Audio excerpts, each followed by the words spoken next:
2014ஆம் ஆண்டு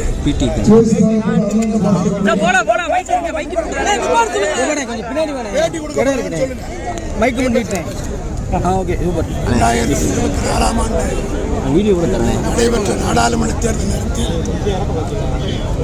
பிரதமர் வேட்பாளராக அறிவிக்கப்பட்ட மோடி அவர்கள் பாஜக ஆட்சிக்கு வந்தால் ஒரு மீனவர் கூட இலங்கை அரசால் உறுதிமொழி கொடுத்தார்.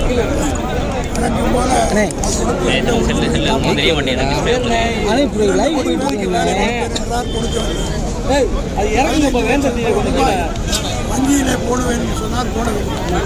அதே போல மீனவர்களுக்கும் மோடி 2014 இதுவரை இவருடைய ஆட்சியிலே மோடி ஆட்சியிலே மட்டும் 3076 பேர் தமிழ்நாட்டை சார்ந்த மீனவர்கள் கைது செய்யப்பட்டிருக்கிறார்கள்.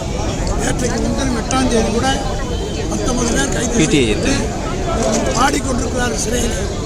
ஆனால் அதை பற்றி விவாதிக்க பாராளுமன்றத்தில் திமுக குரல் எழுப்பினால் முடியாது என்று மறுக்கிறது. ஆக மீனவர்களுக்கு துரோகம் செய்த மோடி அரசு 9ஆம் தேதி எங்களுடைய தலைவர் தளபதி அவர்கள் மாவட்ட செயலாளர் ராமேஸ்வரம் தொகுதி அடங்கிய ராமநாதபுரம் சட்டமன்ற முத்துராமலிங்கத்திடம் மீனவர்கள் கைது செய்யப்பட்ட இந்த பகுதியிலே ஆர்ப்பாட்டத்தை நடத்த வேண்டும் என்று கேட்டுக்கொண்டதற்கு இணங்க அவருடைய முயற்சியால் மீனவர்கள் செயலாளர் ஜோசப் ஸ்டாலின் அவர்களுடைய பெருமுயற்சியால் இன்றைக்கு 5 மாவட்டத்தில் இருக்கிற மீனவர்களுடைய சார்பில் கண்டனக்குழு 1000கணக்கான கலந்து கொண்டு கண்டனக்குழு எழுப்பியிருக்கிறார்கள்.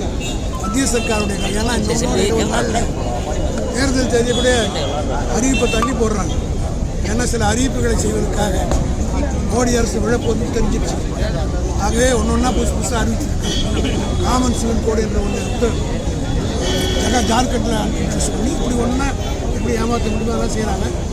அந்த ஏமாற்று வேலையில் ஈடுபடுகின்ற அரசு அழுகின்ற இந்த மீனவருடைய குரலை கேட்டு இன்னும் 6ஆம் தேதி வரை மார்ச் 6ஆம் தேதி வரை கையெழுத்து கொடுக்கிற உரிமை இந்த சர்க்காருக்கு 6ஆம் தேதிக்குள்ள முடிவை ஏற்படுத்த வேண்டும் என்ற உணர்வை ஏற்படுத்தி தான் சார்.